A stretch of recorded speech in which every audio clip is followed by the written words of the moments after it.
কবিরহাট থেকে পাঠানবাড়ির পর্যন্ত মাদক জুয়ার থাবা। লক্ষ্মীপুর জেলার রায়পুর উপজেলার ৭ নম্বর বামনী ইউনিয়নের কবিরহাট থেকে পাঠানবাড়ি পর্যন্ত এলাকা জুড়ে আশঙ্কাজনক হারে বেড়ে চলেছে মাদক, ইয়াবা, গাঁজা ও জুয়ার মতো অপরাধমূলক কার্যকলাপ। স্থানীয়দের অভিযোগ, মাঝবয়সী এক শ্রেণীর লোকজন প্রতিদিন সন্ধ্যার পর বিভিন্ন গলিপথ ও নির্জন স্থানে বসিয়ে দিচ্ছে মদের আসর, গাঁজার ঠেক আর জুয়ার আড্ডা। এসব কর্মকাণ্ডের কারণে এলাকার পরিবেশ আজ চরমভাবে কলুষিত।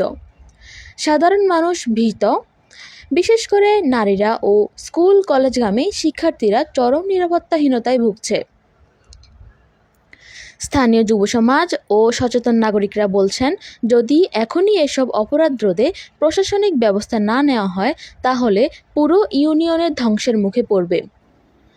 আমরা কবিরহাট টেলিভিশনের পক্ষ থেকে প্রশাসনের দৃষ্টি আকর্ষণ করছি, দয়া করে দ্রুত এসব মাদক কারবারি, জুয়ার পরিচালনাকারী ও অসামাজিক গোষ্ঠীর বিরুদ্ধে ব্যবস্থা নেওয়া হোক। আমাদের পক্ষ থেকে প্রতিশ্রুতি থাকলো, আমরা খুব শীঘ্রই মাদকের আসর, জুয়ার স্থল এবং সংশ্লিষ্টদের ভিডিওর প্রমাণসহ সামনে তুলে ধরব।